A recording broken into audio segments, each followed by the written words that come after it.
Welcome back to the channel, friends. My name is Tori, and today we are doing a bookshelf tour, which I'm really excited about because I recently rearranged my bookshelves with my good friend Casey. And what I mean by that is mostly Casey rearranged my bookshelves so that everything fit, while I was moral support and encouragement. Now I have over 1,000 books in my library, which isn't even all of them. That's just the ones that I have cataloged. Now that isn't going to be represented on my physical shelves completely because I do also have a Kindle that represents about 200 to 250 of those books.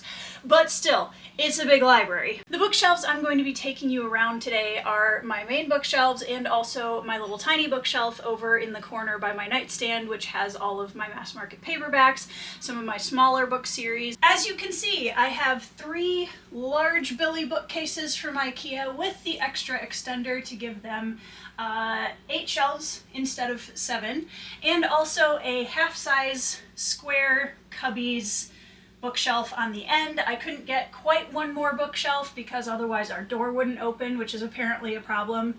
I don't really get it. And this is the general way I have my shelves broken out currently. The middle section, all through here and down, is mostly fantasy sci-fi because that is the largest represented genres in my collection and the ones that I reach for most often. So those are immediately within reach on the shelves. I also have special editions and stuff in here. I have classics and nonfiction up here, and I have memoirs and more nonfiction over on this side. Over on the small cubbies, I have miscellaneous graphic novels and anime and K-drama stuff, my YA collection, and my manga and more graphic novels down at the bottom.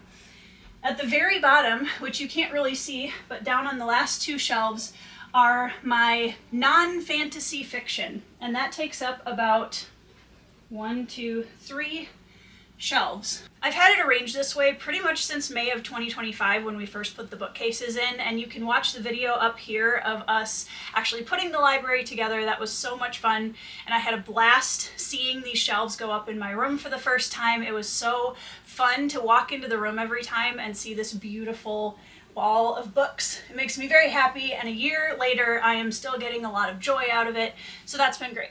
I'm also going to briefly introduce my cameraman for this video. This is Ben. Hi.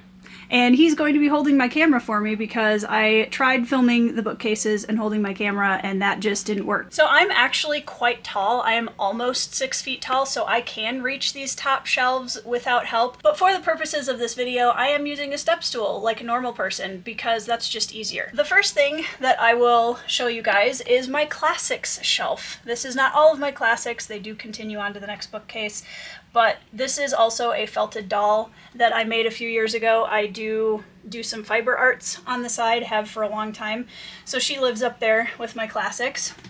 But I wanted to showcase this really cute Frankenstein copy that I got at a little indie bookstore in South Dakota on our trip last December. I absolutely love this edition of it. And I can't remember this is the Wordsworth edition. And so that's my sort of featured book up here, but this has a whole bunch of my classics, a lot of the hardcovers, a lot of the bigger ones. Count of Monte Cristo is one that I'm really hoping to read next year. I think that's going to be my chunky classic for 2027. I've read through Musketeers, I have Jane Eyre, a bunch of little bit of like Conrad and Dickens, Rebecca by Daphne du Maurier.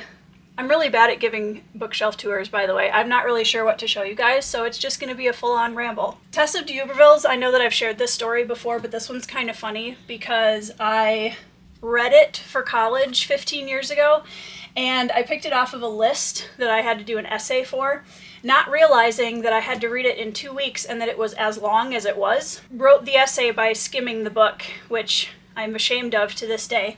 And so at some point, I'm going to read this book, I'm going to write an actual essay based on me actually reading the book, and I'm going to send it to the professor that taught the class 15 years ago and just be like, hi, so I should have given you this for real 15 years ago, but I was 18 and really stressed out and had 21 credits, so, you know, it's fine. But yeah, I have multiple editions of White Fang and Call of the Wild. My favorite one is probably this Sweetwater Press edition with the really cool wolf's face on the front. I would love if this was just White Fang, but because Call of the Wild is more famous, typically, they're often combined. But I do have a couple of really cool editions, like this UK Penguin English Library edition with the really cool cover art. I also have some C.S. Lewis up here and more copies of Frankenstein. I have 3 more copies. This one, I can't remember. Oh, Paper Mill Press. This one I thought was kind of cool. I got it off a book outlet. It's got all foils on the front, and now I won't be able to get it back on the shelf. And then Anna Karenina, some Virginia Woolf, a little bit of John Steinbeck, and the Frankenstein that I read back in college, the basic Dover Thrift edition, that was my entry into this story and the reason why I love it so much. I absolutely loved reading this for the first time, and I wish I could go back, honestly. I know people do videos all the time of like books I could erase from my memory to read over again. That one's hands down one of them for me. Classics and nonfiction shelf number 2. This has my Raphael Sabatini collection that was my grandfather's. He was one of his favorite classic authors, and I was really excited to be able to get his collection. I also found a trade paperback of Captain Blood recently, which will probably be the first Sabatini that I read. I also tucked a couple of my Penguin Classics up here because they didn't fit. Scarlet Letter, Gisli Surson's Saga and the Saga of the People of Irie. I have this really cool old copy, again from my grandfather's collection, of The Old Man in the Sea, which is another classic I'd really like to read soon. Thomas Hardy's Far from the Madding Crowd. We've got Virginia Woolf again, which I read A Room of One's Own by Virginia Woolf, and I liked a lot of her ideas. I don't know that I jived with her tone as much as the ideas she was sharing, but I do want to read some more of her work and just kind of get a more well-rounded vision of who she was as a writer. I have more Raphael Sabatini, Dracula, which I read last year. Edgar Allan Poe. I'm actually a kind of semi-large fan of a lot of Poe's work. Mask of the Red Death is my personal favorite piece of his, which isn't one of the more common ones you hear talked about, so if anybody out there is a fan, let me know in the comments. I also got this really great translation recently of The Brothers Karamazov by, I'm trying to remember who, Michael R. Katz. I've heard really good things about his translations, and I know he's done a bunch of the Russian classics. And then we kind of move into poetry. So we've got some Yosef Kumanyaka. We have K.E. Andrews, an anthology of Korean poetry, which was a gift from my cousin for Christmas a couple years ago. Yeah, lots of poetry. My husband and I are both poets and both fans of poetry, so we have a little bit. He has more on his shelf. And then these thesauruses are some of my favorite references for any of you writers out there. There's a whole series of these, and I have 3 of them. I'm hoping to collect the whole series at some point. The Emotion Thesaurus, which has a whole bunch of lists of emotions and the different settings in which they would come to be and how to describe them. I have the Emotional Wound Thesaurus and Conflict Thesaurus. So I have 3, absolutely love those, highly recommend as really basic go-to resources for any authors out there. And that is the completion of shelf number 2. All right, welcome to the messy shelf. This one I'm going to do something with at some point. I'm not entirely sure what. Oh, Yoshi's going to fall down off the... He falls all the time. Stay, Yoshi. You know what? I'm just going to hold him like this. Okay, so up here we have the really messy nonfiction, memoirs, some little bit of military nonfiction up here. And this is kind of a catch-all shelf, honestly, at this point. This is a whole mishmash of things. I have everything from a Gary Paulson, memoir, a fiction memoir, to North Korean defector memoirs. I have some survivor memoirs. I have memoirs of World War II veterans. So there's a whole bunch of random stuff up here. I have some Laura Hillenbrand. Let's see what else. Yeah, lots of memoirs. Probably the most niche thing I have up here is the 10 best Kentucky Derbies, because I used to be a big nerd about famous racehorses, and one of our closest friends hiked the Appalachian Trail quite a few years ago, and he wrote a memoir about it, which is called Hiking Solo, Not Alone, which I highly recommend if you're into that kind of stuff. What else? I've read actually quite a few of the books on this shelf, and I started stacking up some of my newer stuff up there. A few of these are from my grandfather's collection. This is a book club read for the next month or two. I have some C.S. Lewis nonfiction up here. Gift from my good friend Joanna from Joanna Reads. Gift from my friend Leah. There's a bunch of stuff up here, and at some point the books on top will not be stacked on top of everything else, but it is not this day. Water break, because it's really, really warm in here. And also, I find it hilarious how many people on the internet think that I'm drinking moonshine out of this large of a glass. Like, I respect it. I promise it's water, because otherwise this would be a much different bookshelf tour. First fantasy shelf, it is all in alphabetized order as we go through down the shelves, minus my special shelves that are right behind me while I'm filming, and we'll get to those in a little bit. We've got all mix of traditionally published, indie published. I do not separate those because I don't really see the point, because they're all great stories written by great authors. So they're all together. But series and authors, Casey brilliantly stacked for me so that I had a little bit more room. So we've got our Daniel Abraham stack right here, which you'll notice there are a couple of books missing from because I'm currently reading this series. Long Price Quartet is one of my favorite series of all time. So if you're looking for a place to start with Daniel Abraham, this is where I would start. It's absolutely brilliant, but it is a little bit more niche. This series, the Dagger and Coin series, is definitely more leaning towards the traditional fantasy side of things. So if you want something that feels more like that, start here. Kay Agard, The Hunter. This is an indie book that I intend on reading hopefully in the next few months if I can manage it. Very excited about that one. This was Andrew's Wizardly Reads Book of the Year in 2025, which is pretty cool. And then we have some absolutely beautiful K.E. Andrews books here. Quite a few of these I've read. There are still obviously some that I haven't, working through this series, obviously. This is another indie that I'm really excited to get to called Salt in the Wound by Benjamin Averin. This one I think has like a King Arthur dystopian vibe, which sounds really fun. Last Smile in Sunder City. I've been putting that one off. I'm not really sure why. I keep reaching for it and then putting it back, and I should probably just taste test it one of these days and see if I actually like it or not.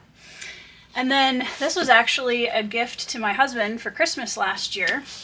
This is a collection of short stories from Josiah Bancroft's Senlin Ascends world, and my husband is a massive fan of that series, and so I got him this for Christmas. This is from the Subterranean Press and has a lot of really, really cool artwork on the inside, like so. It's an absolutely beautiful book. And how was the short stories collection, dear? Fantastic. He loved it, which is always the best part. Okay, we've got my Six of Crows duology up here, which I realize as I'm going to show you guys my YA shelves later, people are going to be like, this should be on the YA shelves. I'm of the opinion that Six of Crows is a very nebulous YA, personally. I think it very heavily straddles the line between adult and YA, so I just put it here also because I don't have any room on my YA shelves, so here it lives. Got some R.J. Barker. Excited to read both of these, hopefully in the near future. Tainted Cup by Robert Jackson Bennett, which is another one that I'm hoping to prioritize in 2026. Had to think of what year it was. Song of the Beast, phenomenal standalone short fantasy book for anybody looking for a quick read. Wistful Ascending, which is a sci-fi superhero space opera indie that is phenomenal and highly underrated. And then we've got Natural History of Dragons, also very excited for that. And Green Rider, which is honestly one of my favorite covers I own, probably. I think this whole series and the style of it is just absolutely stunning. I love the detail, and I love the kind of minimalistic composition of the cover, so we had to show that off a little bit. Alright, moving on to fantasy and sci-fi shelf number 2. So this is my Red Rising hardcovers hidden behind there, so I have all of the main trilogy and also Lightbringer back there. I did unhaul Iron, Gold, and Dark Age, you guys, because I just got to the point where I was like, I'm not going to read these again, and if I do, I don't really feel the need to have physical copies of them, especially Dark Age, which I really did not love.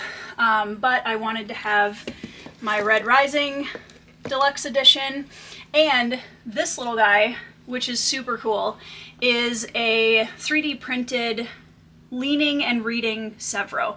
Now, would Severo slow down enough to actually read a book? Probably not. He'd probably eat it more than he'd read it. But I think it's really adorable, and so I got it. I will try and remember to put a link down in the description to the shop that I got it from. But I just thought he was really funny, and I like having him in my little Red Rising corner. Some more sci-fi. There's actually quite a bit of sci-fi on the shelf. We've got T.A. Bruno, Down Below Beyond, I loved. Orbit of Sirens, I loved. I'm going to try some Lois McMaster Bujold, more classic sci-fi with Shards of Honor pretty soon. Curse of Shalion is phenomenal for all of you prose snobs out there, like me. This book is incredible, and I think you would love it. Going to try a little bit of Jim Butcher's non-Dresden File work at some point. This was a gift from Master Cell, who's been a long-time watcher of the channel, and she wanted me to try this kind of urban fantasy with a romance subplot, so I'm excited to get to that. Got Piranesi, which I am one of the people in the camp of loving Piranesi. I thought it was phenomenal, really enjoyed it. And then I just bought, because they had a sale on the Merrick Books website, on the Warhite series by A.C. Cobble, which I've heard amazing things about. I had Conspiracy, but I got Revenge, Deception, and Betrayal for like $9 a piece, which is pretty great, and I love the way they look on the shelf. They look super awesome. Jurassic Park, we've got the first 2 books of The Expanse, which I'm really hoping to read at some point, and I feel like I say that about a lot of series on my shelves. The poor Expanse, probably more than most of the other series. I have said that so many times. It's going to happen, I promise. A Winter's Promised by Christelle Davos was a gift from my friend Marianne. And I'm excited to check that out because she's a big fan of the Sunland Ascends series. And this one isn't obviously the same thing by any means, but it's sort of in that flavor from what I understand. Got some more indie, In the Shadow of Ruin by Tony DiBaggio, Flames of Gold by Liz Delton, and Mercy Tears of the Fallen by Chance Dillon, which has been getting a ton of positive feedback recently. And moving on to the final fantasy shelf on this row, we have some classics, we have some series up here. We have The Wayfarer Redemption by Sarah Douglas, which I am looking forward to reading as part of my Read Classic Female Fantasy Authors project. Green and Ancient Light. I have the series of The Five Warrior Angels by Brian Lee Durfee. This one I've had for a really long time, and I'm not sure how I'm going to feel about it, to be perfectly honest. I really liked the prologue when I taste tested it a couple years ago, and I just have never picked it up, partially because these are really chonky books. And I have found that with how busy things have been the last couple of years, it has just been really hard for me to commit to like that chunky of books, and there are other series that I wanted to get to first, so eventually I will stop making excuses and I will actually read this. I have The Spell Shop and The Enchanted Greenhouse because I wanted to try some cozy fantasy, which I know, but I did want to try it, and this one I'd heard really good things about and it just sounded really intriguing. I have my Kings of the Wild copy, Black Wolves by Kate Elliott. That'll be my first Kate Elliott read, which I'm excited about. And then the beginning of the Malazan Book of the Fallen. Well, this is the Malazan Book of the Fallen, but the beginning of my Malazan collection. These are all of the series titles in the main work by Stephen Erickson. And then if we come this way, back over to shelf number 1, or bookcase number 1, we have the E.N.C. Eslamont collection, which is the other half of the Malazan writing empire. And I will be reading next, actually, my first E&C Eslamont in my read of the full series. I wanted to take a quick break in between Midnight Tides and Bone Hunters to read Knight of Knives, because apparently it adds a lot in between those two books, and I'm really excited to finally get to read his work. And I finally had an author who broke up the partnership of Erickson and Eslamont, because I now have this beautiful indie novel, Shazwick of Land by Kayi Esso, who just happens to fit right between them. So that's the first time I think that's ever happened on my shelves. I thought that was kind of funny. And then we've got Empire of Exiles by Aaron Evans. We've got a couple indie sci-fi books by Erica Evren, Mission of the Roark and Echoes of Destiny, which I'm excited to try. She's got some cool spaceship art on the front. Renia by Carl Forshaw, which is this absolutely gorgeous sprayed edge hardcover edition. And then, if you guys saw the video I put out right before this, you will know that the Coldfire trilogy is one of my favorite series I've read in the last few years. Absolutely loved this, highly recommend. And she has a prequel that I'll be reading very soon, Nightborn, that kind of takes place way before the main trilogy, so I'm excited to kind of see the origins of the world and the human colony on the world. Then I've got The Midnight Carnival by Kenny Gold, and a Star Wars novel. This is the only Star Wars novel I own. Qui-Gon Jinn is my favorite Star Wars character, and so I was like, if I'm going to start anywhere in Star Wars, I want to read a story about him. Now I realize, I'm going to put the caveat here, that all of the Star Wars fans are going to flood my comments and tell me that is the wrong place to start in the absolute avalanche of Star Wars options. That's fine. I'll probably still read it first. But that doesn't mean that you can't give me a rundown. I would love to know, like, where you recommend starting and what books you think are the best ones for Star Wars, because I am a complete newbie. So feel free, if you are an expert, to drop your knowledge down in the comments. And then, of course, we have the John Gwynne Faithful and the Fallen, which, as you can see, is stacked this way. And what I've tried to kind of do is put the ones that I've finished with the last book out, except obviously Red Rising, I like the deluxe edition more, to show that I've finished the series. So, not that I have to do that with too many of the series at this point on the shelves, but I thought that was a good way to show that I've finished the series. Alright, moving on to the next shelf of fantasy and sci-fi. This really gorgeous Tekken Library sign was a gift for our anniversary last year from my mother and father-in-law, and I absolutely love it. Oh, I forgot to tell you about this knickknack also. This is my headmaster's office candle from my friend Brian over at Belltube, which was a gift for me after I was his captain for a readathon, which I thought was very sweet. So we have the Riverfall Chronicles by Jacqueline Hagan, one of my favorite indie fantasy series. It is like Victorian Gaslamp, but it's really epic fantasy with like an emotional supernatural magic system. It's very, very cool. And I got these little Lilliput Lane buildings from my grandparents' collection. They had a couple of them, and you're gonna see one more of them on my shelves, but I just thought this little chapel was really adorable. Duncan M. Hamilton's Dragon Slayer trilogy. We've got Tom Hardy, we've got Rob J. Hayes, and Never Die I loved so much that I bought not one, but 2 special editions of it. The Page and Wick edition, which I think is absolutely stunning, you guys. This cover is just beautiful sprayed edges, absolutely love this edition. And then the Broken Binding Never Die edition, which is also gorgeous. The rest of the Mortal Techniques, another Rob J. Hayes with It Takes a Thief to Catch a Sunrise. And then I have a couple of Tilda Cold Holt's Viking-inspired fantasy series. Another indie, Depths of Vanalf by Brady Hunsaker. I've got some Alec Hudson. I've read these 2 of his, and I was really excited when book 2 came out in the Sharded View. Have yet to read it, but I'm super excited to continue this series.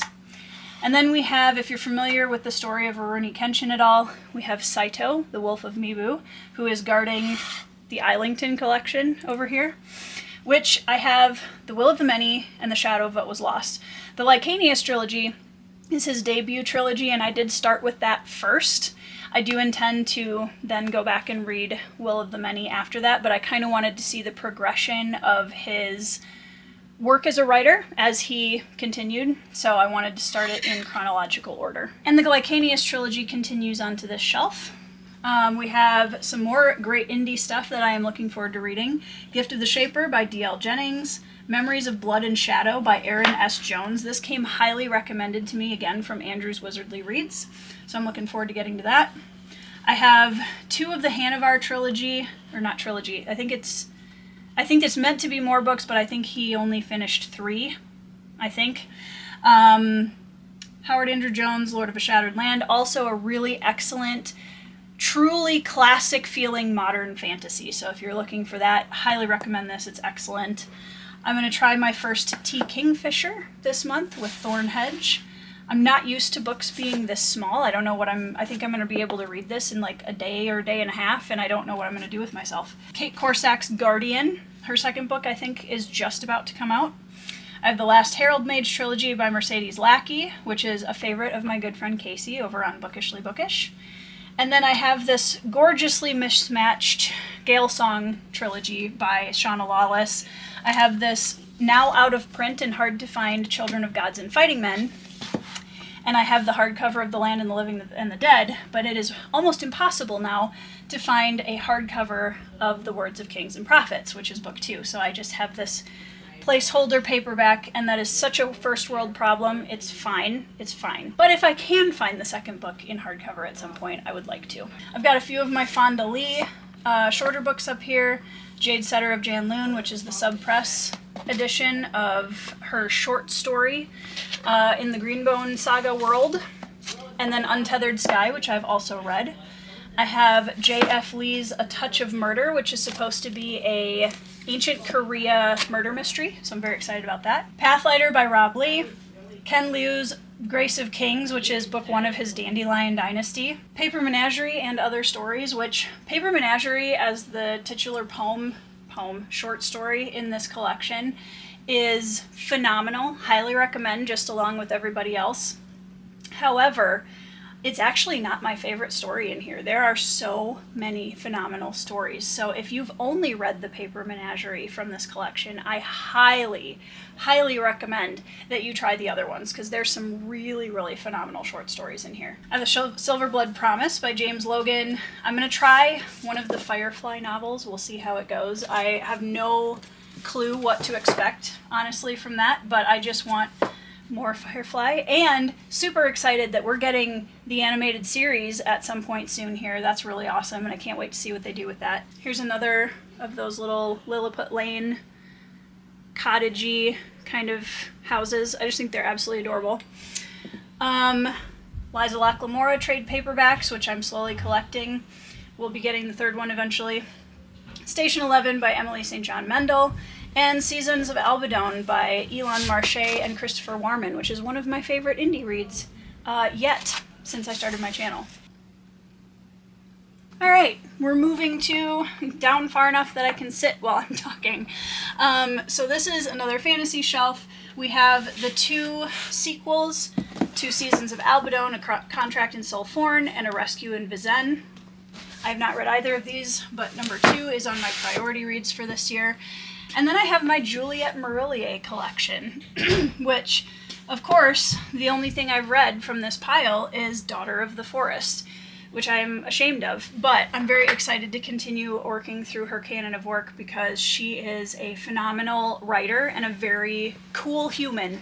So please check out, I will post it up there, please check out my interview with her. It's one of my favorites I've done on my channel. It was so much fun to get to chat with her about her writing and her life. She's just a really cool person. I will probably be reading Dreamer's Pool next by her, which is book 1 of the Blackthorn and Grimm trilogy. She said that this was her best work in her own opinion, so I'm really excited to check that out. I just got Kingdom of Liars by Nick Martell. I have no idea what to expect from this because I honestly haven't heard a lot about it in our corner of BookTube. There is actually a George R.R. Martin book on my shelf for the first time in like 6 years because I decided to get Knight of the Seven Kingdoms. After watching the TV show, I decided I definitely wanted more Dunk and Egg in my life because I absolutely loved it. Promise of Blood by Brian McKellen, book 1 of the Powder Mage trilogy. I have the Ravensmark trilogy by Ed McDonald, which I'm honestly Very excited to read. I've had this on my shelves almost since the beginning of BookTube. My husband read it. He enjoyed it. I'm looking forward to reading it as well. Then I have the first book in Seanan McGuire's October Day urban fantasy. I've been on an urban fantasy kick recently. I started with the Dresden Files, and I'm trying a couple of other series now. And this one was highly recommended for me to try, so I'm excited to check that out. I'm going to also be reading my first Robin McKinley pretty soon. This is The Blue Sword, recommended very highly by my good friend Leah. And then I have the Andrew Meredith collection, which there's a space here because I am currently waiting for my last Kickstarter purchase from him to get the omnibus special edition of his Needle and Leaf trilogy, which is now finished, and that should fit, hopefully, right there at the end. But we've got Quaint Creatures, which is a cozy fantasy, and then the Collation Saga, which is his epic fantasy with paladins and faith and magic, and it's really, really cool. And it is all being guarded by Inishi from Rurouni Kenshin. Alright, now we get to the fun shelf. I mean, not that any of these other shelves aren't fun, but this is the one that is right behind my head whenever I'm filming and has a bunch of really cool stuff on it. This is my Howler edition of Red Rising, which is signed to me when I got to meet Pierce Brown a couple of years ago at a signing in the Twin Cities. That was really cool. One of my prized possessions. I love this version of it. And then right behind it, I have my Discworld Emporium edition hardbacks of the City Watch by Terry Pratchett, which is one of my, if not my favorite fantasy series of all time. It is my favorite fantasy series of all time. Spoiler alert. And I absolutely loved it. I finished it last December, and I cannot wait to go back and reread these. And I just love how cool these hardcovers are. They're absolutely gorgeous. Love them. And then, I'll see if I can move the the sleeping mask. So this is the Mask of the Brewhigh from my epic fantasy series, Legends of the Brewhigh. You can find links to all of my books down in the comment, or not in the comment, the description below. And this was made for me as a Christmas gift this last year by my good friend Casey from Bookishly Bookish. She literally made this out of paint and clay, and she's a wizard. I don't know how. But it's gorgeous and I love it so much. And I had an extra sleeping mask and just thought that it was funny because I have a weird sense of humor. I also keep my books up over on this side with my newest release on this little stand, which at this point is The Fate of Thieves, which is a novella that you can read after reading The Bloodstones, which is book 1. I am hard at work on book 2 and very excited for you guys to get your hands on that. Cold Silver for Souls and Phased. Cold Silver is a fantasy western. Phased is an urban paranormal fantasy. And then we have these beautiful special editions of the Honor Anthology. I still have a few of these left on my website if you didn't get a chance to grab a copy during the Kickstarter.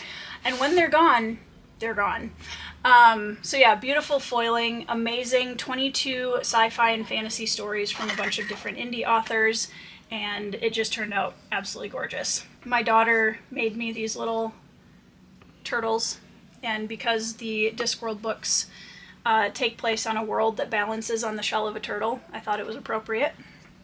And then also one of my favorite manga characters of all time, Your Forger from Spy Family. Next fantasy shelf. I have a lot of fantasy, you guys. Can you tell what my channel is known for? That's a lot of my bookshelves. I have to look at my spreadsheet and figure out how the breakdown actually looks for how many fantasy books I actually have versus all the other genres. I'll probably post it here at some point. So over here we have the Michael R. Miller Songs of Chaos books 0.5, 2, and 3. And the only reason book 1 is not here is because that's on the special edition shelf. I recently picked up A Canticle for Leibowitz by Walter M. Miller. I've heard a lot of good, intriguing and good things about this book. I'm very excited to try it. I honestly don't know that much about it. We have the omnibus edition of The Deed of Paxenarian by Elizabeth Moon, which is a high priority for me for a series that I'm going to be reading very shortly. I am going to try Naomi Novik's Temeraire. I have book 1 of that. I feel like I have a lot of book 1s of series, which I'm hoping to remedy in the near future by reading and actually finishing series. Imagine that. Another one of my favorite indies, this giant tome, is Iron Prince by Bryce O'Connor. The cover looks insanely edgelord-esque, and I think that's really funny. I actually don't mind the cover, but it is kind of funny. But this story is absolutely phenomenal, and it's one of my favorite, like, character-based stories I've read in indie so far. And then I have multiple editions of what is my favorite indie fantasy series at this point, which is Land of Exile by J.L. Odom, by Blood by Salt, Haunt for Jackals, and book 3 is imminently in the works and getting very close to some exciting updates. So that makes me very happy, because if that third book lands, as well as the first two, which I have no doubts that it will, this is going to be very high up on my favorite series list. More great indie, we have Miss Percy's Pocket Guide to the Care and Feeding of British Dragons, Miss Percy's Travel Guide to the Welsh Moors and Feral Dragons, and then I am missing the third and final book in the trilogy.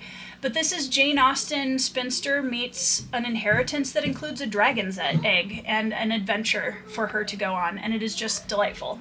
Some more indie, we have Dark Tidings by Ryan O'Neill.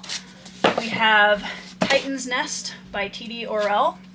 K.J. Parker collection. I have Purple and Black, which is a sub-press edition book of his. I have Devices and Desires, which is book 1 in his Engineer trilogy. Savus Corax Deals with the Dead, which is book 1 in the Corax trilogy. And then standalones The Hammer, The Company, The Folding Knife. The Hammer is the only one I haven't read. And then 16 Ways to Defend a Walled City, which I believe is a trilogy. I think there's 2 other books in that series. And then Darkblade Assassin by Andy Peliquin, which is another indie series. I think there's like 10 or 11 books in this now, at least 9. But I can't remember if more than that just recently came out. And then a kind of a cool knickknack I have over here is this is one of the stones that's been blasted off of the Crazy Horse monument that they are working on right now. If you go visit the monument, you go visit the museum and the cultural center there, they have a giant tub where people can choose a stone that was blasted off the mountain while they've been working on the Crazy Horse carving. So I thought that was pretty cool. This is another fantasy shelf. So I'm going to first show you the knickknack on this shelf, which is our axe that we made as a team.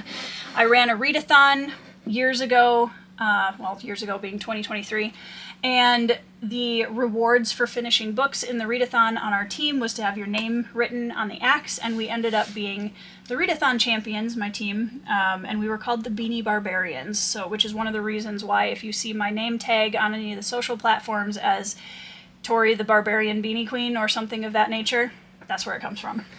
So shout out to my original Beanie Barbarians. I know there's going to be a lot of you still watching in the comments. And then this is my current Pratchett collection. I have the entire City Watch series. I have a bunch of kind of standalones. I think this one fits into one of the sub-series somewhere.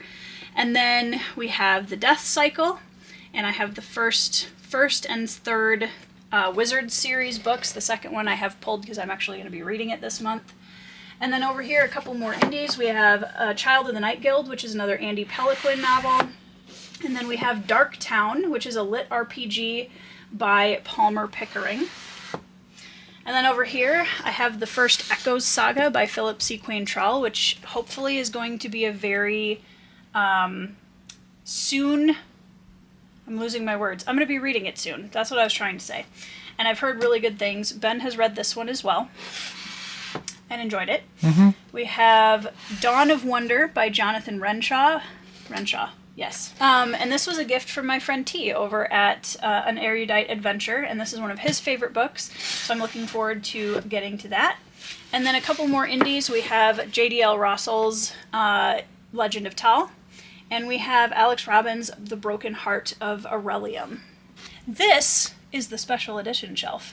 It's not all of the special editions. Obviously, I have a few up in the other shelves that wouldn't fit on this shelf, but I love this shelf. I'm not a huge collector of special editions, if I'm being totally honest. I have a few of my favorite series, and I was on the Broken Binding subscription for a while, which I did end up canceling last year or early this year, just because I would rather save my money personally and buy a series that they put out that I really want.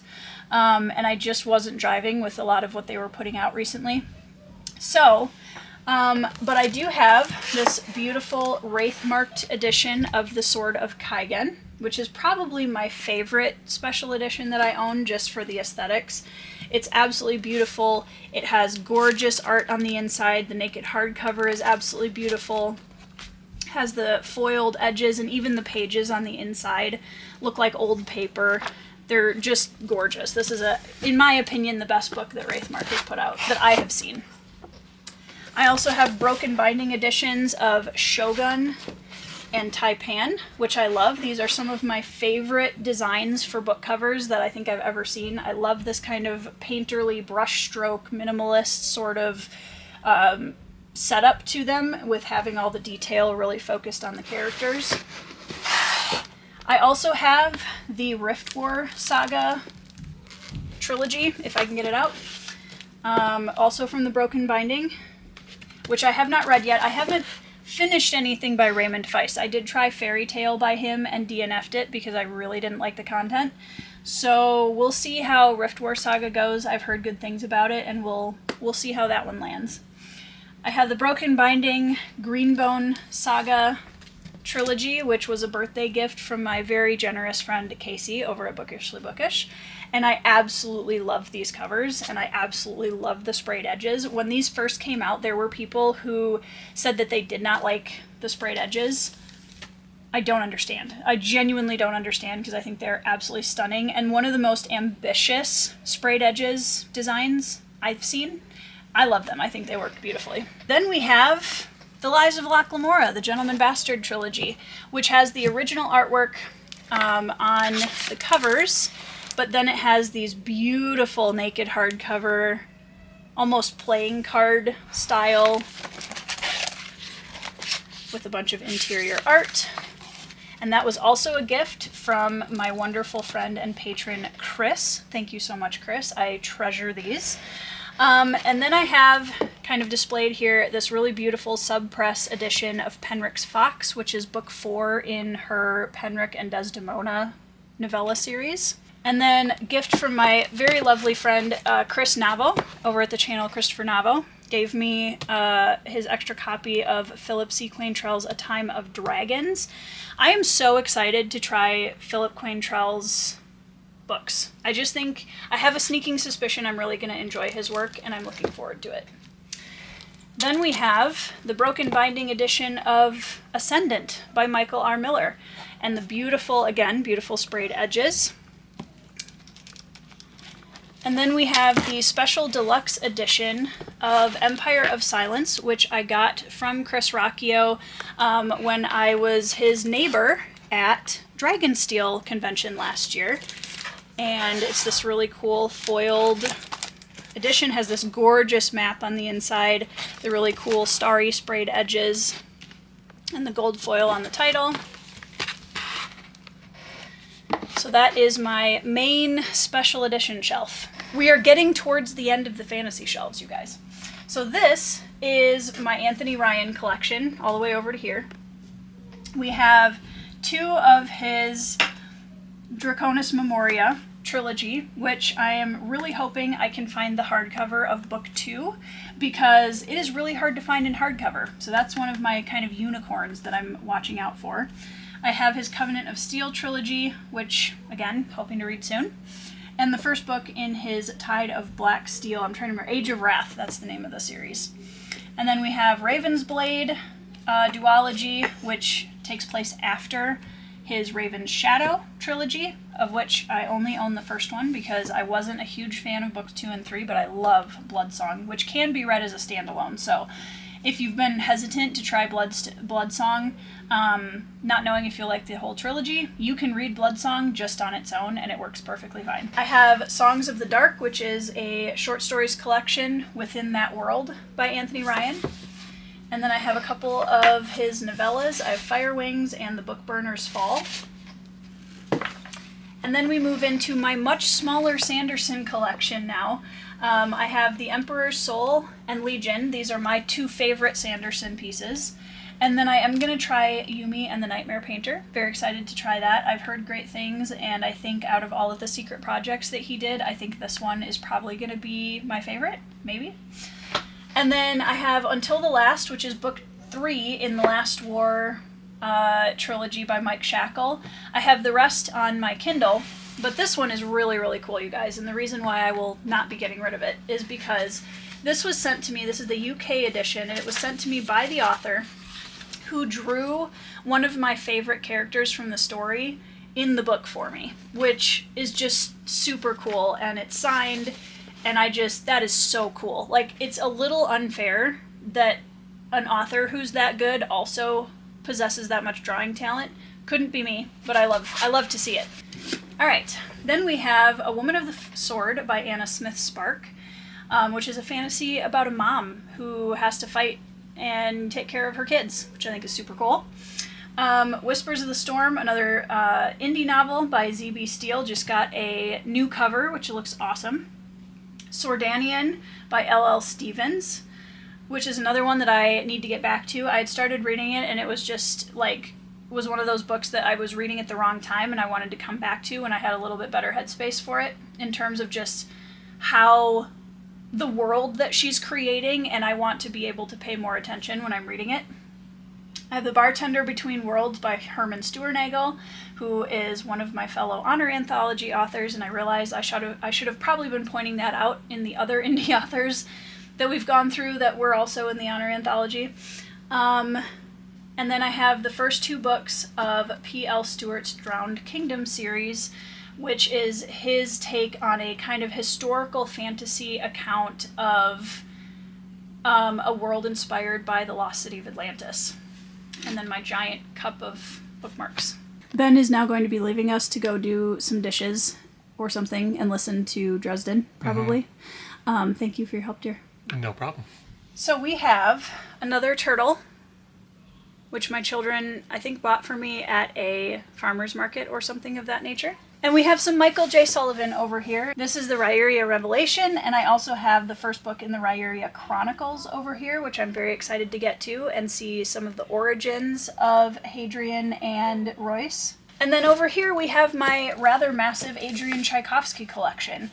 I have his final architecture trilogy. I have read everything except Lords of Uncreation, which is the final book. I have Shroud, which is a standalone.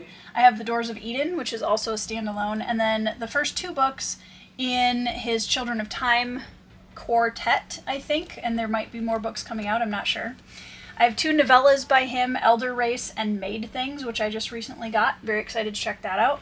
And then the first 2 books in his Tyrant Philosophers series, which a lot of you guys have been very excited for me to read. So this one is definitely high on my priority list. Once I finish Final Architecture, this will probably be my next series from him. Guns of the Dawn, which is the reason why I became an Adrian Tchaikovsky fan in the first place. If you're looking for a great standalone to start your Adrian Tchaikovsky journey, this is a great one. And then Redemption's Blade, which apparently he wrote with 2 other authors, or 1 other author, in this series, which I think is really fascinating. And then we have our Tolkien. We have The Hobbit, and we have The Lord of the Rings, which I'll be reading this fall for the first time ever. Very thrilled about that. And it was one of those things where, and I know I've said this on the channel multiple times, I never felt like I was quite ready to just be in these books and let them be their own story separate from the films, because I grew up on the films. They were a huge influence and gateway for me when I was young and getting into fantasy. And now I'm at a place where I think I am just going to have the best time ever with these books and enjoying the experience of reading them and having them be their own thing, if that makes sense. Then I have Lives of the Ajongo by Moses Osei Otomi, which I'm really looking forward to. That's a tiny little novella, African-inspired fantasy. And my paperback copy of Sword of Kaigen, and then my current favorite sci-fi other than Red Rising, which is The Martian by Andy Weir. I absolutely loved this book. I had a great time with it and really disliked the movie. Matt Damon did a great job, but there was some stuff with the ending that made me really torqued. If you've seen it, you probably know. They changed some things that I really didn't like, but love the book. Last fantasy shelf. We made it, guys. We have some more indie. We have, goodness sakes, The Seventh Cadence, first book in the Continua Chronicles by Jim Wilborn, along with its novella. We have Perils of the Past by Kane Williams, and this one, you guys, I love this cover. I think that is so cool. That's such a cool composition, and it immediately makes you ask lots of questions. Love this cover. I have the first book in Tad Williams' Memory, Sorrow, and Thorn series, Dragonbone Chair, which I know is a big favorite of Jimmy from Jimmy Nuts, the Fantasy Network. Fellow fantasy authors coming up, these next two. The Forsaken Planet by Brian Wilson, another sci-fi. And Heist of Hearts by E.A. Winters. This is a fantasy romance that I'm actually really excited to read. There's a heist involved. It's a romantic main plot. I'm really excited to check this out. I think there are 3 books in this series. Then I have The Crimes of Rooker Flynn by A.R. Witham. And then this gorgeous Kickstarter prototype edition of The Thousand Li, The First Step by Tao Wang. The interior of this book, you guys, look at that naked hardcover. And it's almost like a cloth, like a velvety or a sateen cloth kind of naked hardcover. And then we have double-sided dust jacket. And can we just appreciate the artwork on the inside? Now, I think there are still copies of this available over at Merrick Books on their website. So I will do my best to remember to put a link in the description about that. If I don't, yell at me in the comments. And then we have The Ember Blade by Chris Wooding, followed by my Janny Wirtz collection. Curse of the Mistwraith, Ships of Merior, Fugitive Prince, which I think are the first 3 books in the Wars of Light and Shadow, and then Destiny's Conflict, I believe, is book 9 or 10. Book 9, maybe? But I found it at a half-price books, and these hardcovers are getting a lot harder to find, so I grabbed it. And then my first Janny Wirtz read, which was To Ride Hell's Chasm. I absolutely love this first edition hardcover of it. I think it's really cool. She does all of her own artwork for her books too, which is just amazing. And then I have the Cycle of Fire omnibus with Storm Warden, Keeper of the Keys, and Shadowfane, which will probably be my next Janny Wirtz read. Then I have Shadow of the Wind by Carlos Ruiz Zafón. And then I have 2 more anthologies. I have The Advent of Winter, which was the anthology where I first wrote the short story, which would become Cold Silver for Souls later on. And this one was a really fun project, and it turned out absolutely beautifully. And then I also have another Wraith-marked book, When Swords Fall Silent, which is basically an assassin anthology with a bunch of big-name fantasy authors in it. Alright guys, we are now moving into the bottom section of the bookshelf, which has my non-science fiction and fantasy fiction in it. We have Watership Down, 47 Ronin. We have Band of Brothers, which I just recently got. Very excited to read that. We have some Hiro Arakawa books. The Traveling Cat Chronicles is one of my favorite translated books that I've read in this last couple of years. If you want to cry, please read this book. It's phenomenal. Make sure you have a box of tissues with you. And I had also picked up recently The Goodbye Cat by Hiro Arakawa. Have not read that yet. I'm waiting for a day when I need a good cry, and then I'll pick it up. I have some Frederick Bachman. I have Beartown, A Man Called Uva, and I have My Friends, which I just recently got. This one's been intriguing me, so I wanted to get a copy of it. Once We Were Brothers by Ronald Balson. Facing the Mountain by Daniel James Brown. Ordinary Men by Christopher R. Browning. This is a recent acquisition and was highly recommended, again, by my friend Leah. I have some Clavel. I have King Rat. I have Assault on the Deadwood Stage. This is just kind of a mismatch of literally everything. I have very widely ranged tastes outside of, even inside of fantasy, to be honest. But outside of fantasy, I read a lot of different types of fiction. We have The Women of Chateau Lafayette, which is a generational story about women who lived in a certain French chateau during, before, and after World War II, I believe. We have Valley Forge, so we have a little bit of Revolutionary War fiction. Trail of Tears, John Ailey. I bought this when we went out to Crazy Horse last year. Silence by Shusako Endo. And then these two books, A Song for Lonely Wolves and Promise Season by Lee Evie. These I found, they're based in ancient Korea, and they're fiction, murder mysteries.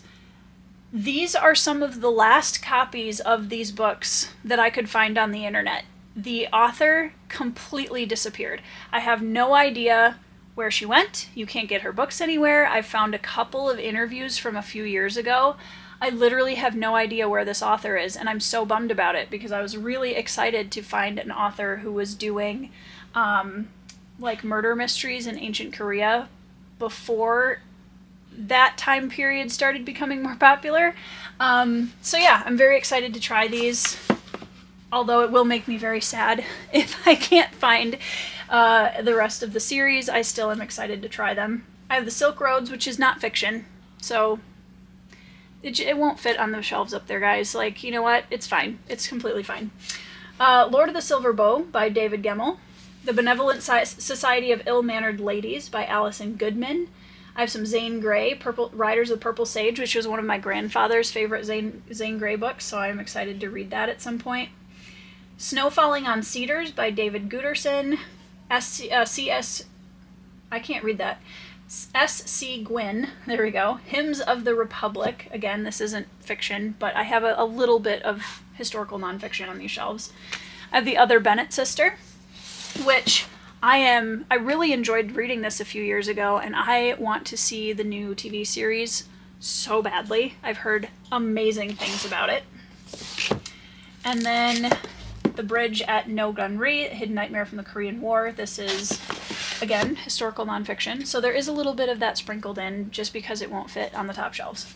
Alright guys, this is where the angle gets a little tricky, so I'm going to do my best. So this shelf starts with Matthew Harvey's A Time for Swords. I had read, oh my goodness, The Wolf of, I cannot remember the name. I'll put it here so you guys can see which one I'm talking about, and really enjoyed it. And this one sounded really intriguing because it's basically about warrior monks, and that just intrigues me. I have Persian Fire by Tom Holland. Again, you're going to see a lot of historical books on these shelves. I have, and also randomly Japanese healing fiction. The Kamogawa Food Detectives, father and daughter, have a little shop, and they make people's favorite foods, nostalgic foods for them to help bring back memories or help them deal with something that's going on with their life. I have read a couple of William Kent Kruger books, but we're going to try this Tenderland. That is out of order, actually. I need to put that in a different spot, but we'll come back to Kruger. But I have this Tenderland, and then I also have the first 3 hardcover editions of Con Eagleden's Conqueror series about Genghis Khan. I've read Birth of an Empire, absolutely loved it a few years ago. It was a 5-star read for me, so now I have the 2nd and 3rd books in that series, and I'm excited to continue. We have Flowers for Algernon, which is another classic book that will make you cry, unless you're completely heartless. And I want to reread that at some point soon. I have exactly one Stephen King novel, Doohickey, which I 5-starred and really enjoyed. Tom Holt, which is the historical fiction pseudonym for, well, actually, Tom Holt is his real name. He writes fantasy under K.J. Parker. And I wanted to try one of his historical books. I have The Remains of the Day by Kazuo Ishiguro, which will be my next Kazuo Ishiguro read. And then I have my Patricia Meredith collection right here. Butcher Baker, Candlestick Taker, Cupboards All Bared, and Crazy Maids in a Row is all from her Spokane Clock Tower Mysteries series, which is really, really good. She is a phenomenal historical mystery writer, murder mystery writer, and I cannot wait to see some more books in this series. She also has written some cozy mystery with Slings and Sparrows. And then her passion project is teaching people about Anna Catherine Green, who was writing murder mysteries as a female author before Agatha Christie, which is pretty cool. And so this is a book that basically follows Anna Catherine Green as a character solving mysteries. I have The Given Day by Dennis Lehane. How We Disappeared by Jing Jing Lee. This is a story of, it's a fiction about the comfort women from Korea who were kidnapped, essentially, by the Japanese. We have two more William Kent Kruger. These are the first two books in his Cork O'Connor mysteries, which starts with Iron Lake. And I have The Snow Child by Eowyn Ivey. After that, we have How Green Was My Valley. This is a book that I had watched the old black and white film when I was really young, and absolutely it left a huge impact on me. And it was one of those things that I had completely forgotten about until I saw this book. And all the memories came flooding back, and so I'm really interested to see how the book reads. This is about a historical fiction about coal miners in Wales. And I'm trying to remember what era this is in. I think early 1900s. I believe. Cormac McCarthy's No Country for Old Men. I am going to try another Cormac McCarthy after 15 years of avoiding him after reading The Road while I was pregnant in college. Anne Min's Pearl of China. We Were Soldiers Once and Young, which is one of the most highly recommended works about the war in Vietnam. Some more combat and military fiction, Fives and 25s, which I think is a little bit more modern. And then True Grit by Charles Portis. The Killing of Crazy Horse by Thomas Powers. Gates of Fire by Stephen Pressfield. This is the Battle of Thermopylae, which is basically where the movie 300 came from. It's the Battle of the Spartans. And then All Quiet on the Western Front, which I just read in May. All right, the last bookshelf on this case, we have Midnight in Broad Daylight. This is one of a few books that I've shown you guys that kind of details the story of a Japanese American family or the history of the Japanese Americans during the World War II era. And then one of my favorite historical fiction authors is Lisa See. The Tea Girl of Hummingbird Lane is my favorite of her books that I've read so far. I've also read The Island of Sea Women and also Snowflower and the Secret Fan. All three of these are excellent. Highly recommend. They are not easy reads, but they are very, very good reads. Two that I haven't read from her yet are Peony in Love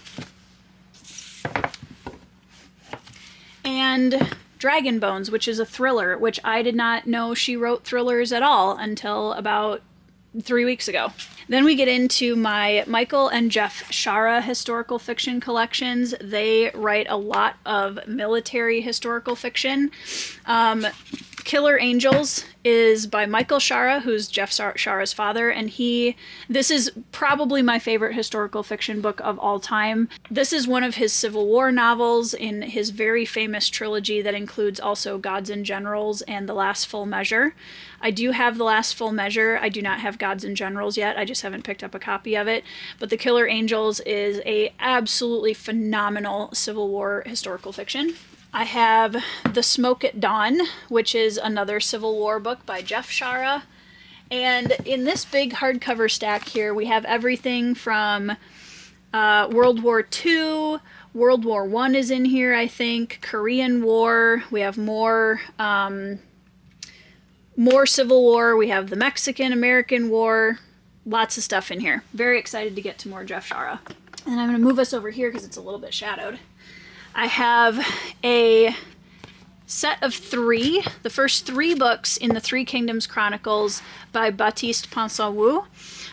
Yellow Sky Revolt I read pretty much when I first started getting into the indie sphere, and this historical fiction I think is so incredibly important and really awesome that he has kind of turned this into his passion project to tell the story of Three Kingdoms era ancient China.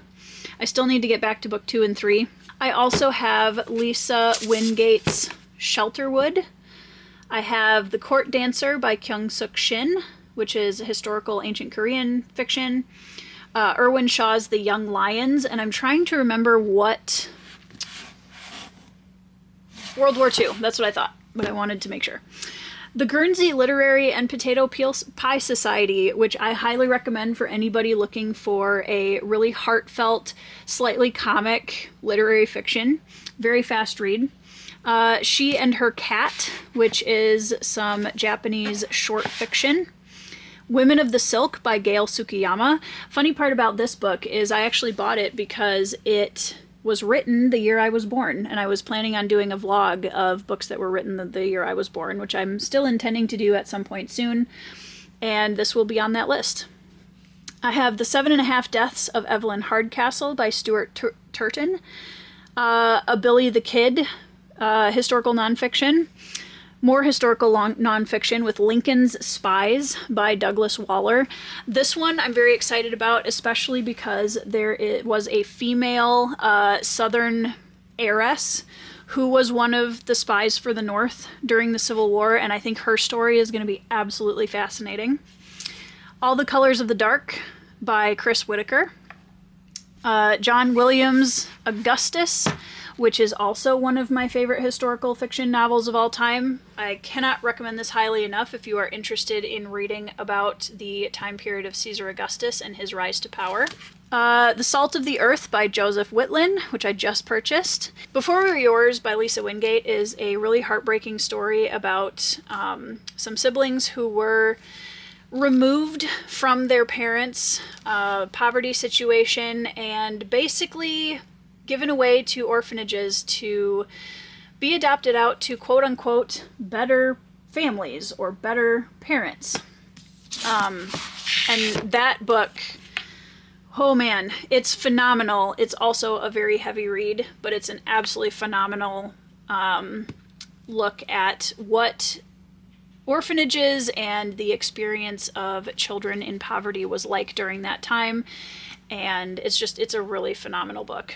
Alright guys, we are on the last small bookcase.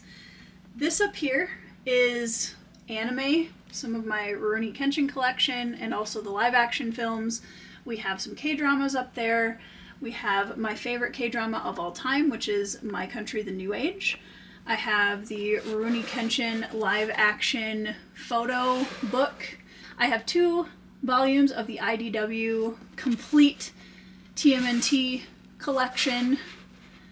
I have some comics, Pierce Brown's Red Rising, Sons of Ares. I have Mouse, Volume 1. I have The Last Ronin, which is another TMNT graphic novel. And then as we move down, we see the beginning of my YA collections. We have Spellslinger by Sebastian de Castell. Can't remember the name of the series. I have the first 2 books in that because I absolutely love these covers. They're just stunning. I have the only 4 books in the Hunger Games series. I said what I said. I have My Father's Land by A.C. Wilson. I have An Illusion of Thieves and the trilogy, I can't remember the name of this trilogy. This is by Kate Glass. That was a keepsake from my grandpa's funeral. Ender's Game, Ender's Shadow, which I actually like better than Ender's Game. And then The Tenacious Tale of Tana the Tender Sword, which is a phenomenal middle grade fantasy novel by Dewey Conway and Bill Adams. It was a finalist in the self-published Fantasy Blog-Off last year, which was pretty cool. Moving down, we have a picture of me about Gosh, I was probably about 6 or 7 in this picture. This was a picture that my grandpa had on his desk. My favorite fantasy children's book of all time, Nobody Likes a Goblin. You guys, please read this book. Even if you're an adult, even if you don't have kids, this book is so precious. I cannot handle it, and I really want everyone to read it because I love it to bits and pieces, and the artwork is just stunning. And I can't get it back on the shelf with one hand. There we go. Okay. We have Where the Mountain Meets the Moon, which I started reading for a Read It or Unhaul video and never finished, but I really want to get back to it because it was really intriguing and I liked it a lot. Oh goodness. We have Zero Boxer by Fonda Lee, one of her science fiction YA books. One of my favorite YA-ish of all time is The Lost Boy by Christina Henry. I absolutely love this book. This is a dark retelling of Peter Pan and Captain Hook when Captain Hook was a boy, and it completely flips the script on who's actually the villain. Phenomenal book. Definitely some horror flavor in that one. And then I have 2 books by June Her. These are both ancient Korean mysteries, The Silence of Bones and The Red Palace, which I really liked a lot. That's a great book. We have 6 Crimson Cranes by Elizabeth Lim, which I'm very excited to get to. An old self-pub novel that I read when I was young. This was by a friend of mine when I was selling books in the first chapter of my writing career. The Crystal Throne by Catherine Sullivan. You can see how loved this book is. I read it so many times when I was in high school. And then I do have the first 3 volumes of Eragon, Eldest, and Brissinger. I don't have Inheritance. And honestly, it wouldn't fit on the shelf anyway. So my son has not started reading these, but he probably will very shortly. Breath of the Dragon by Shannon and Fonda Lee. Shannon Lee and Fonda Lee, they're not from the same family. But this one was really cool because Fonda Lee had put out an email saying that there was a website that had a few copies, hardcover copies, that had been signed by both of them. So I got one, and that was pretty cool. I have a gift from my friend Leah. One of her favorite books of all time is Bambi by Felix Salten. And we will be reading this probably very soon. Very excited to try that. I didn't even know that was a book until she told me about it. Then we have The Legend of Blackjack by A.R. Witham. We have some of my favorite middle grade historical fiction, which is going to be a pain in the butt to get back into this. But Eyes of the Emperor, Under the Blood Red Sun is the first book in this series. It's phenomenal. I highly recommend. Even for adults, honestly. V.E. Schwab's, Victoria Schwab's This Savage Song and Our Dark Duet. Challenger Deep, which is one of my favorite middle grade YA books by Neil Shusterman. Lonely Castle in the Mirror. I have Letters to the Lost by Bridget Kemmerer. A Monster Calls by Patrick Ness, which is an absolutely stunning, heartbreaking, heartwarming look at grief and loss through the eyes of a young main character. I have The Legend of by Aaron Hall. I have Lightwalkers by Jacqueline Holmes and the prequel The Knife I Carry. I have Sabriel by Garth Nix, which I have not read yet. I haven't read quite a few on this shelf. Another honor anthology author is Daughter of the Sun by Amanda Aller, which I'm very excited to get to. And another pair of honor authors, The Dragon Thief, first book in the Skystone Chronicles by Blake and Raven Penn. Then this shelf holds my Rurouni Kenshin manga omnibus collection, which took me absolutely forever to collect and find all of the volumes for not a ridiculously exorbitant amount of money. And I also bought them all secondhand. This is a series that I absolutely love, I love the live action films are some of my favorite films. This was a highly influential series to me growing up. Kenshin is based on a real historical samurai figure. One of the reasons why I don't talk about it that much on my channel, and I will mention here, is because the mangaka, the creator of the artwork, not necessarily, and part of obviously the story too, but again, Kenshin is a real historical figure that was utilized for this anime and manga.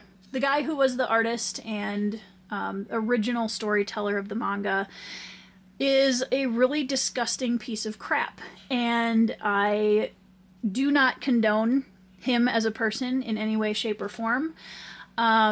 And it really sickens me that something that I loved so much growing up has the stain of his name on it. Yeah, that's why I don't talk about these on my channel that much. However, Rurouni Kenshin still remains one of my favorite anime and manga series of all time. I absolutely love the characters, I love the story, and he was highly influential to me as a character and as a new writer.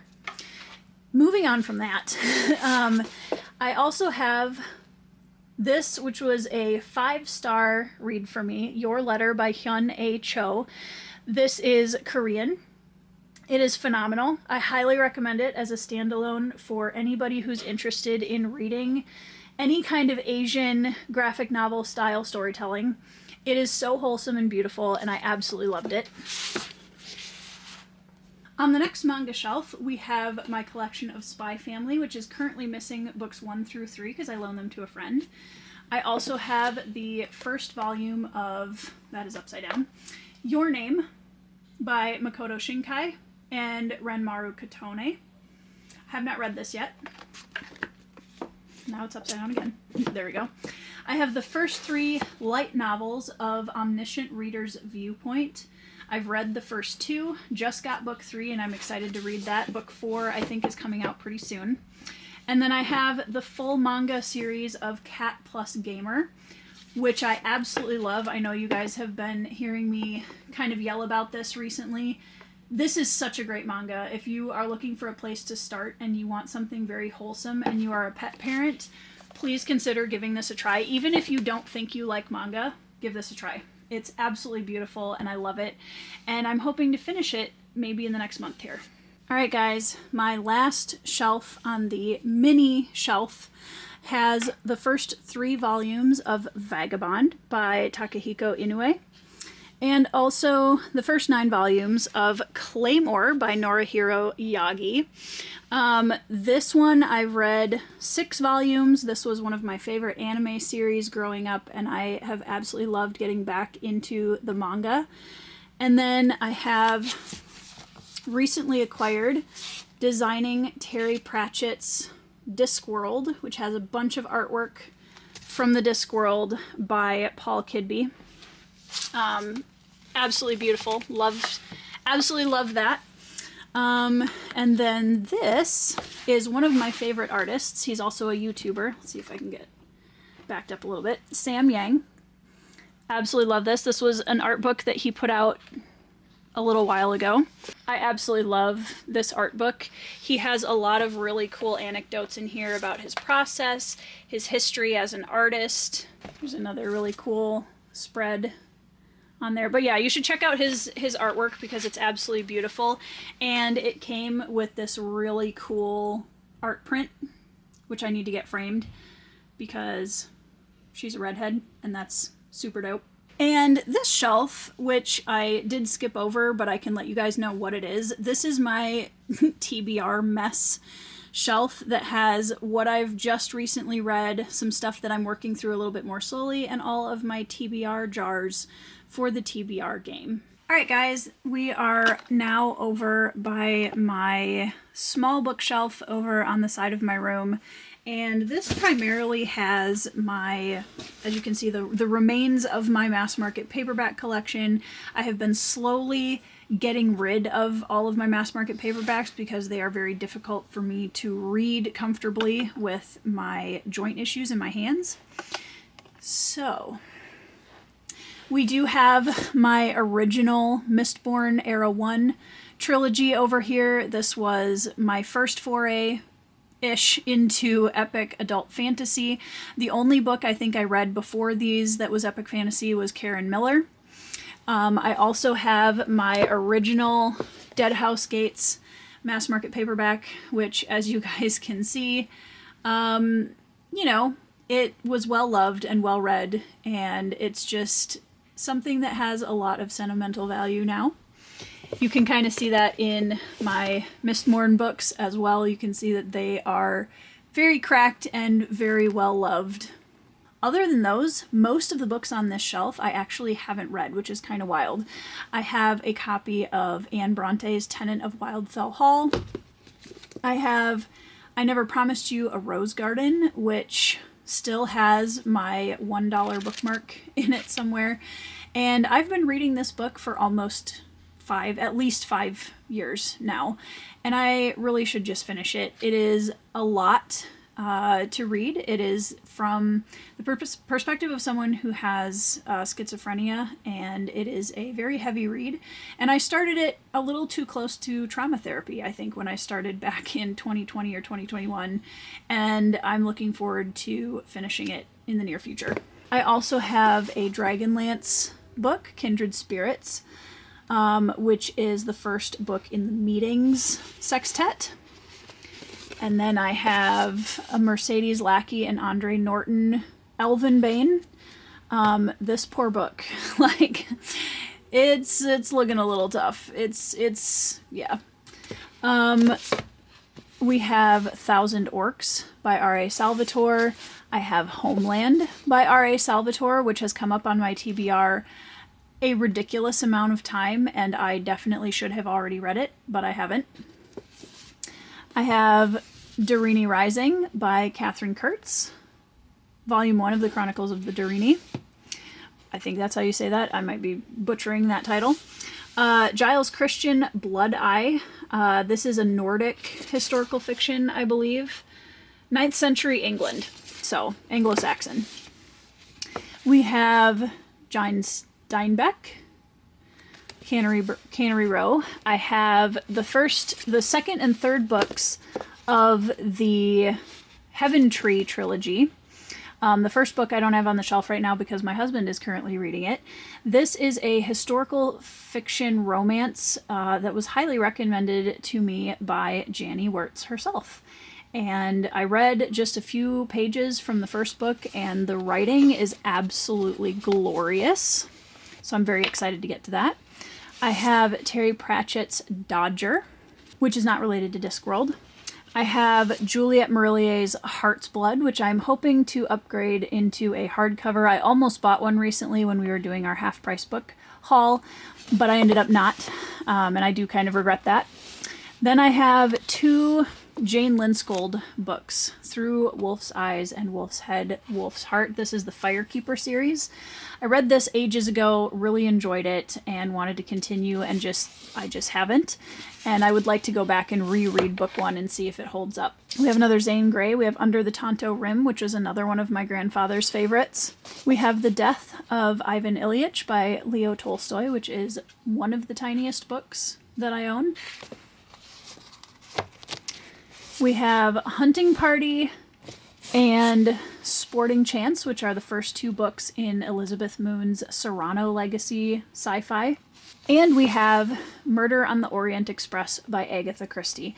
This one's kind of weird because they printed it wrong, so there's this weird white band on the bottom of the book, but that's fine. I will probably end up unhauling this book anyway, just because I'd like to get a trade paperback version. And down to the second shelf, I have my current Robin Hobb collection. Here's one of my old bullet journals. So I have the Farseer trilogy, which I just picked up from Blackwell's, which is a fantastic new bookstore from the UK that ships anywhere in the world for free, which is awesome. So I purchased my Farseer edition, and the reason why I wanted to get them from the UK is because they have the foiling on the covers of their regular paperback editions over there, which I love. So I have Farseer, and then I have the Tawny Man trilogy, which I will be reading hopefully soon. This is going to be probably a July or August read for me. And then I have my Harry Potter series here, and then I have Patricia McKillop, Forgotten Beasts of Eld, which is quite fabulous. That's a really good classic fantasy. The Invisible Helix by Keigo Higashino. When I purchased this, it is way larger than the other Keigo Higashino paperbacks that I own, and I'm not really sure why, which is fine. I just wish that they were all the same size. But it doesn't fit on the shelf with the rest of the Keigo Higashino books, so I just put it up here. And then we have another Patricia McKillop called Solstice Wood, which I found out apparently is not book 1 in this series, but I had to get it because it is literally a book about women who are fiber artists and have to fight off some kind of a like menace from the forest, and that just sounds incredible. And then we have A Plague of Giants by Kevin Hearn, which I've heard a lot of good things about, but I haven't seen many people on BookTube talking about this, so I'm excited to try it and see how it is. All right, and our final shelf has my regular Greenbone Saga paperbacks. I have And Then There Were None by Agatha Christie. I have my Jane Austen collection here, which at the moment includes Persuasion, Pride and Prejudice, Emma, and Northanger Abbey. And then my Keigo Higashino collection, Malice, which is the first book of his that I read and highly recommend. My favorite of his so far in the Detective Kaga series is Newcomer. That one is phenomenal. And then book 3 is A Death in Tokyo, which I have read. I didn't love it as much as the other two. And the thing about the series by Keigo Higashino is they're still being translated. So while there are only 4 translated into English currently, there's something like 13 books in this series total. So I really hope that at some point they continue to translate more of these. And I think they've been doing fairly well in translation, so that is very encouraging. So I'm hoping we'll get some more Detective Kaga books eventually. We have a standalone mystery, Journey Under the Midnight Sun, and then his Detective Galileo series, which the Invisible Helix is also part of, starts, I believe, with the devotion of Suspect X. I'm pretty sure this is Detective Galileo. It might not be. I'll have to look at that. Anyways, this is probably the one I will read after I finish The Final Curtain, which is the last Detective Kaga book that I have. Then I have a small S.E. Hinton collection, Hawks Harbor, Tex, Rumblefish, Taming the Star Runner, some of Tim's stories, That Was Then, This Is Now. And she is one of my favorite authors simply because she wrote The Outsiders, and I absolutely loved that book. It's one of my top 10 favorites of all time. And I want to do a project eventually where I read her other books and just kind of do a little mini review of all of them. I do not anticipate these being as good as The Outsiders, but you never know. That Was Then, This Is Now is the only one of these that I have already read, and that one was pretty good. That was like a 4-star read for me. I also have my copy of Lord of the Flies on this shelf. I have a collection of Agatha Christie's Poirot. I have Murder in Mesopotamia, Death on the Nile, and Appointment with Death. I have a Japanese middle school book, middle grade book, When My Name Was Kyoko. I have my Charlotte Perkins Gilman short stories collection, which I highly recommend. The Yellow Wallpaper is a psychological horror literary fiction short story, and it is my favorite short story of all time, and it is just absolutely haunting and terrifying and phenomenal. And I'm really looking forward to checking out some of her other works. And then I have 2 little comic books that I really love. I have Nathan Pyle's Strange Planet, and I have Snug by Katana Comics. Well, guys, that is officially my entire bedroom bookshelf library tour. I really hope that you enjoyed going through my collection as much as I do. I am so grateful to have all of these beautiful books and to be surrounded by them. I'm actually a big advocate for people who can and want to own their own library. I think that's amazing, and especially with the way the world is going with AI and people, changing books and all sorts of things going on. I just really appreciate having this library in my home and knowing that it's something that I can share with my kids, something that I can share with my friends, and also something that really brings me a lot of joy as a reader, as an author, as just a lover of storytelling in general. Tell me down in the comments below, if you could steal one book off my bookshelves, which one would it be and why? And also, out of the books on my shelves that I haven't read yet or that you don't think I've read yet, let me know which one you're most excited for me to get to. Let me know if there's some books on my shelves that you're really excited to get to. And yeah, whatever else you want to share down in the comments. I hope you guys are having a phenomenal week. I hope you are reading some 5-star reads, and I'll see you in the next video.